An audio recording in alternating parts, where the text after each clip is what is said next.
Random question. All-time favorite player, basketball player. All time? All time. Probably say Allen Iverson. Allen Iverson Yeah, from the crib. Definitely. From the crib. Definitely. But who's the GOAT? Probably Kobe. Ooh, Kobe Bean. Kobe's the GOAT. I feel like Kobe does get left out the conversation. He does. It's And crazy. it's crazy how it's just crazy. and I'm a LeBron fan. But I'm like, yo, yeah.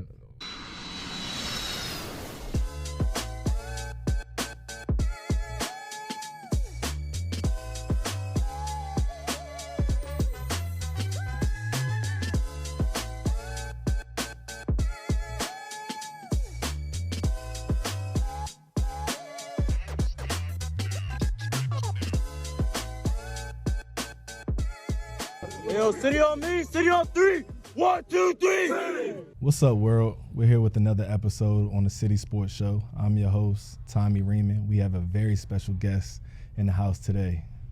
I'm Kennedy Harris. I'm an upcoming sophomore at George Mason and also a Hampton High School alumni.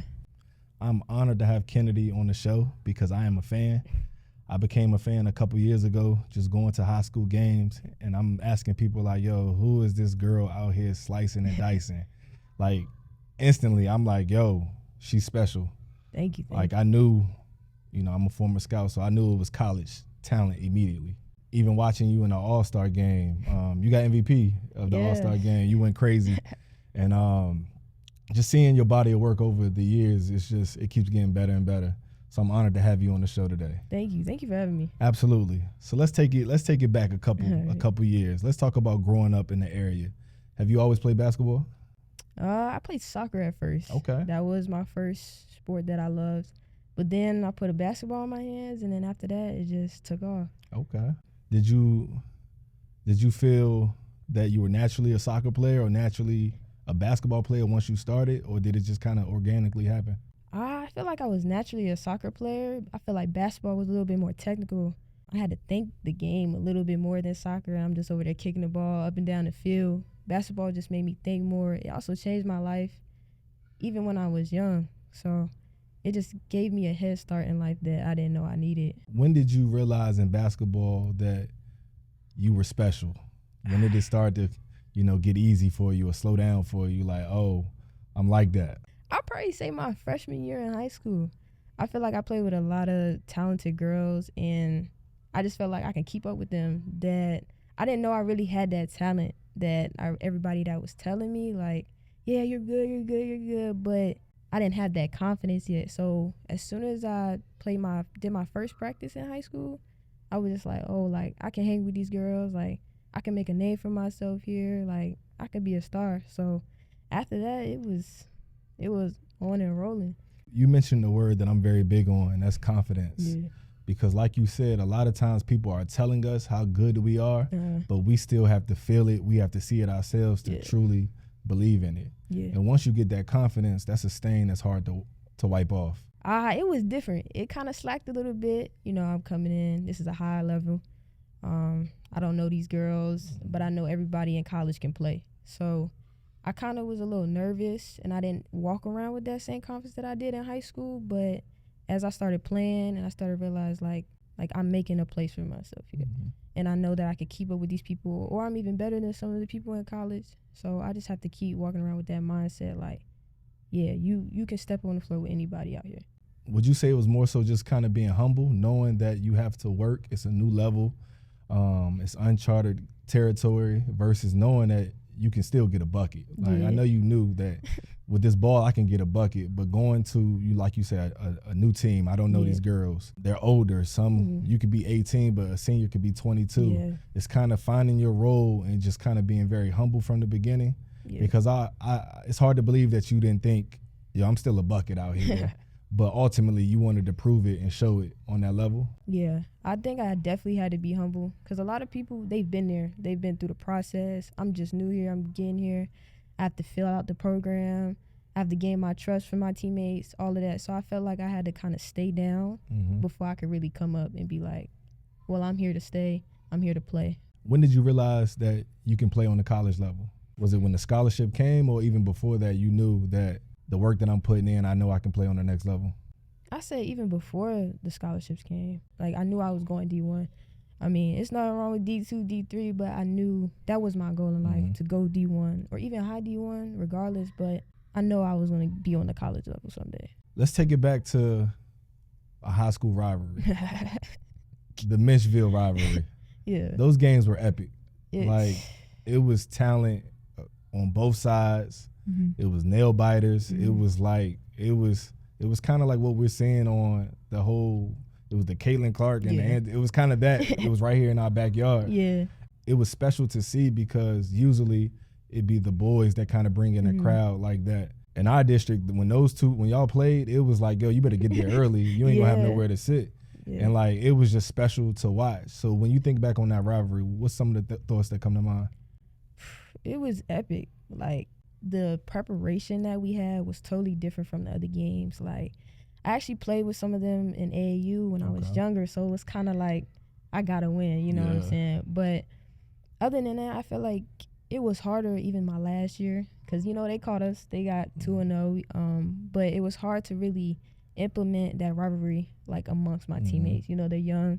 They don't really understand, but it's kind of like a pride thing. Like, I'm not going to let you win. Absolutely. So, and we both had amazing girls. A lot of us went to college or whatever. So I feel like it was just making our impact on basketball and on our school that we were at. So we always kind of got the bragging rights whenever if they win or we win. We always kind of got the bragging rights, like, you know, we're the best school in the PD. Yeah. And that's what we were competing for, the best school in the PD. What was the mindset once you guys hit the playoffs to go all the way and win it and to put up a crazy performance? I feel like you had a clip that was like going viral on like Instagram. Yeah, I had crossed the girl. Yeah, I saw it a couple times. And everybody was saying like, yo, Kennedy going crazy, and you boom, boom, boom. And then you kind of just jog back down the court like, yeah, that's what I do. That's what I do. I feel like it was my motivation. It was like my last year. Like, I'm not leaving this school without a ring. And I feel like I kept that all the way through. I mean, I had ups and downs, and I was kind of lackadaisical sometimes. But I realized, like, if I want to be able to walk out of this high school with a ring, I'm going to have to get my stuff together, work hard every practice, every day, lead the team, be a leader, and we gonna win. So I had to implement that, and that's when I kind of like made myself a leader, made myself impactful. I kind of was behind everybody, but I had to realize for us to win, I'm gonna have to step up. I'm gonna have to lead this team. I'm gonna have to get them involved. Some people get very comfortable where they at mentally and kind of say like, nah, this the role I'm gonna play. But you realize, like, no, if we going to get where we want to go, I'm going to have to come to the forefront with that and ultimately bring a state back to Hampton High. Because Hampton is legendary when it comes to state championships. Of course. When you walk in the cafeteria and you see all those states going across, it's like an honor to add one to the, you know, to the trophy case. So did you always knew you were going to Hampton, or did you always want to be a crabber? I actually always did. I actually convinced my mom at an early age, like, I want to go to Hampton. I didn't want to go to no other school. Like, I was just so adamant about that. My mom, my aunt, and my cousin, like, are all alumni. I want to be a part of that, too. I want to bring something to Hampton that not everybody has brung. I was literally, like, begging everything just to go to Hampton, so she finally let me go. One thing I always say is certain schools got a different level of pride. And I feel like Hampton has always been one of those schools, like, yo, that crabber pride hits different. Yeah. Like, not saying other schools don't have it, but I'm like, yo, that Hampton pride hits different. What does that crabber pride mean to you? It means everything to me. Like, every time we get in the huddle and we say it, it just means so much more. It's like family. It's like, we're not going to let nobody take us down. Like, you can't crush a crab. Like, that's the big saying. Like, you're not going to crush us in no type of way. Basketball, football, all of that, like, you're not going to take us down. So saying that means, like, you have to have pride in a sport, academics, like, that you're going to be the best. So I think that's what it meant to me. Like, nobody in here is just going to walk over me. And what's crazy, I think, in, like, today's and recent day, you know, the success, like, what Phoebus has had on the football field, it's kind of like it's very popular for that to be the school because they're doing an amazing job. Of course, They're killing their opponents. They're putting up 100 points. But for me in my childhood, that was Hampton High School. It was like that school right there is the school to be at or the school that you want to beat. Yeah. And a funny story, my senior year, I actually had a chance to go to Hampton, but I was so prideful that I wanted to beat Hampton. I denied the opportunity, which ultimately I'm like, yo, I probably could have had a ring or something. Yeah. But, you know, my father was still coaching and I didn't want to leave him. Yeah. And I was like, yo, I could go to Hampton and win a lot of football games.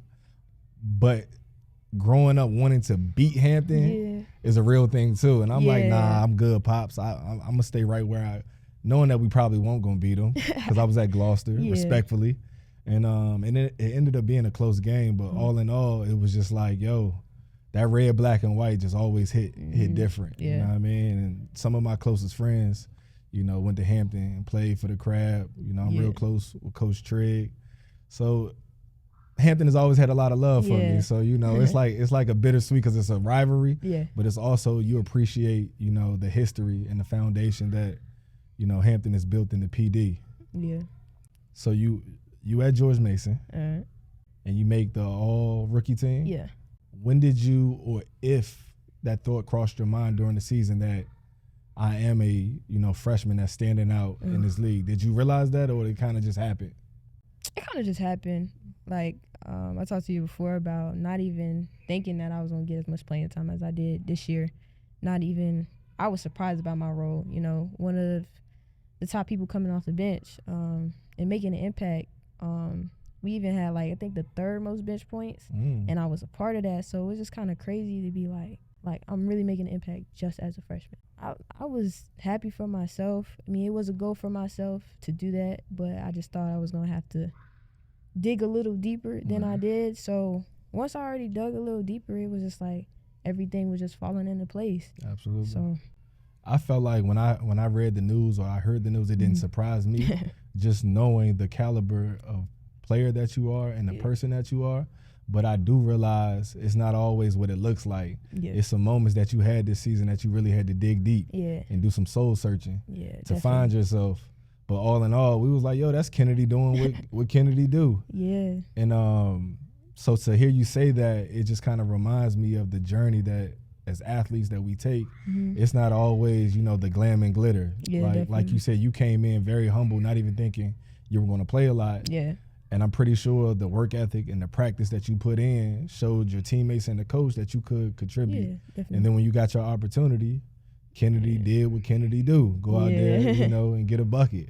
Yeah. Even down to take me through, we talked about it earlier, the Dayton game where you had a career high 27 points. You just couldn't miss, huh? I just couldn't. It was kind of like the last home game, so I'm just going to go out here and play how I play.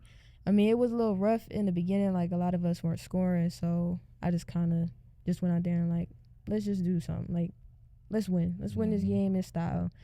This is our last home game for the seniors, so let's go out in style. Let's make it memorable. So, and I did just that, and it was crazy how I came at the last part of the season, but it is what it is, you know. I'm never going to delay anything. Like, it may not happen at the beginning of the season, but it was a good way to end it off. How do you handle big moments? Once I got into a big game, I kind of like zoned everything out. It was just, for me, it was back to just football. It was back to the basics. I couldn't really hit a crowd much. I couldn't really focus on what my, you know, parents or my friends was thinking. It's kind of just like, yo, let's just play ball. How do you approach big games, and once you're in the big moment, how do you stay locked in? I embrace it. I embrace the crowd. I embrace the other team, the opponents, their fans, and all of that. I just feel like that makes me live in the big moment a little bit more. Because sometimes I'll be so locked in, I'll be like, this is a big game. Like, let's play like it's a big game. So I usually have to keep them in tune too, just a little bit, like, just a little motivation to like shut the crowd or something like that, or whatever the case is. So sometimes I listen to the fans boo, cheer, whatever, just to kind of prove them wrong a little bit. And that just keeps me motivated. That keeps me locked in. Like, you know, you over there yelling in the stands, but I'm playing the team right now, so I can control, like, everything that's going on. So we all deal with highs and lows. Yeah. So let's talk about both. Would you say the Dayton was the highest moment of your season, or was there any other moments that really stood out for you? Getting, like, my first Rookie of the Week. Okay. I was actually really shocked when I received that, and I wasn't really expecting it. It was kind of threw me off guard a little bit, like like I'm actually doing something here on the first week. So that was probably my highest moment. I mean, it was a lot of lows in between them, but I feel like I stayed pretty much consistent with myself and trying to keep myself motivated. Because when you up there by yourself. Facts. You really only got you. I mean, you got your coaches and teammates, but at the end of the day, like, when you come back home, you're just with your thoughts. It was kind of good because I had a high moment in the beginning and then a high moment at the end. So, but I think winning that first week of playing college basketball and me getting Rookie of the Week was like really a memorable thing for me. That's super impressive because it's a lot of good talent throughout the league, a lot of good freshmen. So for them to identify you, I know that kind of opened your eyes like whoa, like I know I played a good game, but you get an accolade to go along with it. It's crazy. And then you racked up 4 total throughout the season, right? Yeah. That's impressive. So headed into next season, what's your mindset? Winning a championship. That's always been my goal wherever I've been. My main goal, though, is to make a name for myself and make a mark at wherever I go. Make your college career memorable. I feel like you got to win a championship. Got to. Like, you have to. That's why I was not walking out of Hampton High School without a ring. Without one? Yeah, I just couldn't. I feel like I got to start early. I don't want to wait till my senior year to win a championship. I mean, that would be nice, but, like, I want to start now. How hard is it to stay focused with the college distractions, being on your own now, having all the freedom in the world? It's kind of like your life can be whatever you make it. If you want to dive into the gym and focus, if you want to focus on the books or you want to party, it's kind of all at your fingertips. Yeah. How do you keep a good balance between, handling your schoolwork, putting in the work on the court, and balancing the personal life?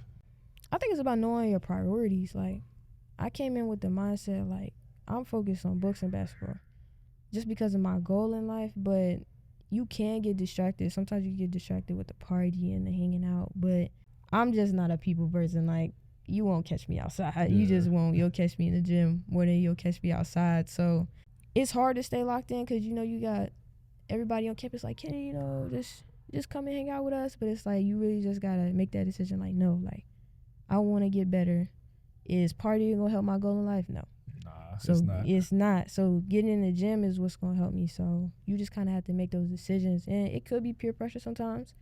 But at the end of the day, you got to know within yourself, like, is this what you want to do? I'm somebody who I went to ODU, and I came in on a football scholarship, and I found myself on academic probation my first semester. Jesus. And I really had to look myself in the mirror because I felt like my goals and my dreams was just slipping right in front of me. Yeah. And it was nobody's fault but mine. Yeah. And I was like, I got to change my priorities. Like, yeah, the partying cool. I go out a little bit. Yeah. You know what I mean? I was outside a little bit, but ultimately it wasn't more important than football. Yeah, it wasn't more important than me chasing my goal. So I really had to like buckle down and like have a talk with myself. Like, yo, if this is what you want, you got to change some things. Because truth be told, within my 4 years, I had a lot of homies, drop out, flunk out. And it was like, I didn't want that vacation. Like, I did not want to go back to the crib and like have to deal with letting myself down and my support system. Like, my dad really invested his life into like making sure I was straight, getting to where I wanted to go. So for me to come back home, it would have been, extremely disappointing. I wouldn't be able to look myself in the face. And speaking on a support system, how do you feel like your support system has been throughout your career of, Little League, from soccer to basketball to high school? How would you say your support system is? It's strong. Like, wherever I go, they go. No matter how far it is, no matter if it's close, they always there. My parents at every game. College, it gets a little different because we play in the weekdays. They got work and all that. But every game they can catch, they're there. Like, I appreciate that. Like, support goes a long way. It does. In a career, in a sport, wherever you're at. Like, it goes a long way. And having them and knowing that I can lean on them, like, if anything happens or if I'm struggling, I know I can call them in, like, 1 second and be like, hey, Mom, I'm struggling. Hey, Dad, like, I need help with this. So knowing that they're there it's amazing no matter how far I am. Even if I'm by myself, it still feel like they're there. And I can agree. Like, my support system through sports and my business is the reason why I'm still here. I had a foundation that I could stand on firmly, and whenever I needed it, they got my back. You meet people who don't have that, and you realize how blessed you are because it's not promised, it's not guaranteed.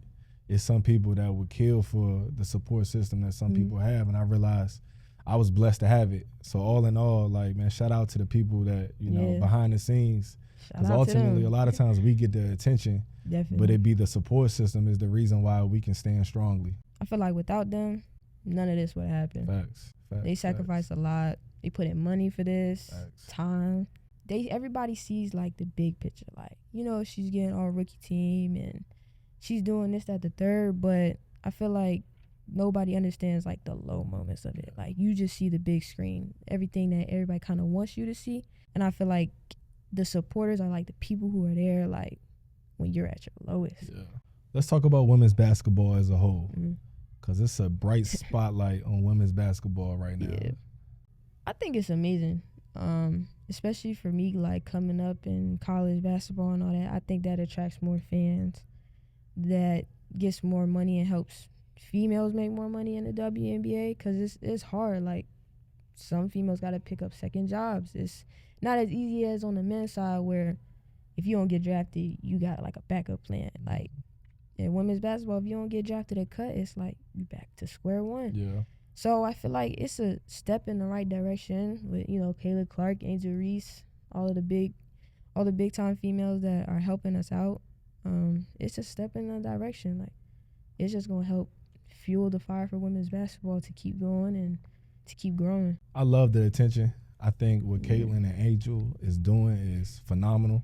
Yeah. And ultimately, I feel like they're just raising the bar for future women to come to keep getting what they deserve, like you said. So if you're a professional athlete, you don't have to pick up a job in the off season or want to go play overseas to kind of make some more bread. It's like, yo, this platform that we play on pays exactly what we're worth, because the talent is there, but the business side is playing, you know, catch up. So I feel like this is the start of something beautiful. Definitely. And all in all, I just think it's better for the game of basketball. If I have a daughter, I don't want her have to go, LeBron is great, Steph is great, but I want her to be able to want to dream to be like a female that she can see playing and say, like, yo, that's my GOAT. I want to be like her. And nothing against those guys, because they're amazing, but the talent level on the women's side is just as competitive. Yes.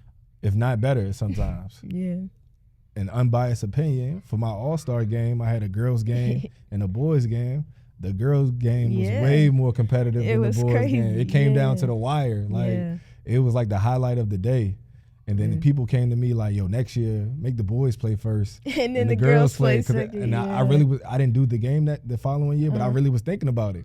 I was like, yo, the girls was like the peak of the day. And then the boys' game was cool, but it was like it was lopsided. So I'm really thinking, I'm like, yo, the girls is where it's at. Like, y'all still my little homies over there, but I got to make a business decision. Like, Kennedy got it going crazy in here tonight. So it's hard for women out here. I mean, I'm not even going to sugarcoat it. It's hard because we don't get the same opportunities, but I feel like that kind of pushes us more to go get something that we want. And we want a bigger stage. We want more fans. You know, we want a bigger platform. And I think, like you said, we're in a good direction for it. But I just think it's about getting more people engaged. Like you said, like, if you have a daughter, you don't want her like, like, I want to be Stephen Curry. No, I want to be Caitlin Clark. Or Kennedy Harris. Yeah, something like that. Kennedy Harris. Like, but I feel you. I mean, I agree 1,000%. I guess it's one game at a time, one day at a time. Yeah, definitely. To just keep pushing the needle forward. Yeah, definitely. Even like you said with the All-Star game, I was actually shocked to see a lot of people at our game for women's. It was kind of crazy because, you know, Hampton we was losing for a little while. Yeah. So I feel like once we got the crowd engaged, it was crazy. It was like nothing I ever seen. Like, I'm still shocked to this day. Like, it was crazy. What would you say the biggest difference between high school and college, on the court and off the court? I'd probably say for me, on the court wise, everybody can play. Everybody literally can play. It doesn't matter, tall, small. Everybody can hoop.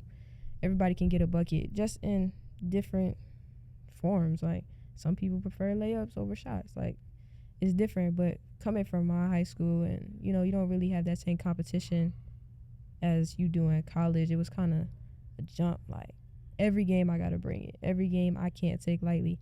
So I had to kind of switch that mindset. Like, you know, we're not playing like a Denby or a Gloucester. Like, we're playing like Time out. yeah. Time out. I mean, you know, they was okay, you but can't just throw the two schools that, you know, I'm affiliate. I went to Gloucester, helping my dad coach at Denby, and you're gonna throw shots at both schools. I mean, but you're right. I mean, you just can't go in that mindset. Like, everybody is competing for one thing, and for our conference, it's an A-10 championship.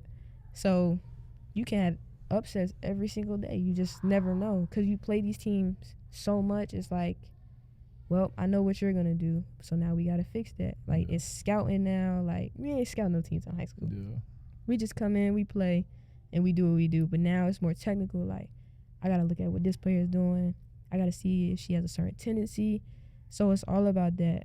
I'll probably say off the court, though, the people, like, around you, like, it's totally different. It's like high school, you see the same people every day. You walk in the same school.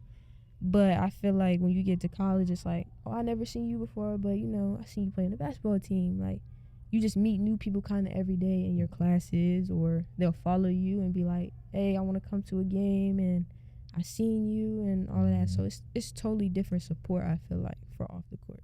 And it's sometimes people that you never would have thought. You know what I mean? Some of my college experiences, when I think about people, I'm like, yo, me and him would never be friends, and next thing you know, you have a conversation, and now you speaking to them every day on campus, crazy. Or you seeing them around. It's kind of like, yo, what's up, and whoop, whoop, whoop, and you keeping it business, but it's also they can grow and become like a real friend. Yeah, definitely. So it's crazy though, because it's like they don't really like. They'll be like, because you in high school, it's like, oh yeah, I'm coming to your game today, but in college it's like, hey, what's your name? Nice to meet you. Like, you don't even know if I play basketball or not. You just wanted to make friends. Yeah. So that's the difference. Got you. What made you choose Mason? I'd probably say the family feel. Like, I'm big on family. I'm big on support and all that. And I feel like they've always gave that till this day. It's no switch up. They're literally like the people that they showed me. When they call or when I went on a visit, it's the same. Like, they're consistent.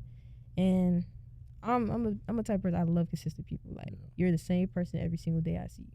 No matter if you're going to do something behind closed doors, you're still giving me that same love and support that you gave me from the jump. Also, like the campus is just quiet. It's peaceful. Like, it's not loud. Yeah. Everybody's kind of in their own lane, I guess you could say, but you still have a chance to meet other people. Yeah. So that's definitely big, because you got to live there for the next 4 years of your life. So a lot of times we make decisions off other factors, and it's like, at the end of the day, my father used to always say, hey, you got to live here, not me. So pick somewhere that you can, you know, find yourself being. And the whole recruiting part, so many times people switch up from going on visits to getting on campus. It could be a whole different, you know, animal when it comes to like the personality of the coaching staff, or, you know, the support staff. It could be like, on your visit, we want you, so we're going to be, you know, nice to you. Yeah. And then you get there, it's kind of just like, yo, like, this is not what you showed me. This is not the side that you showed me. And definitely, for me, my recruiting versus when I got to ODU, it was like night and day.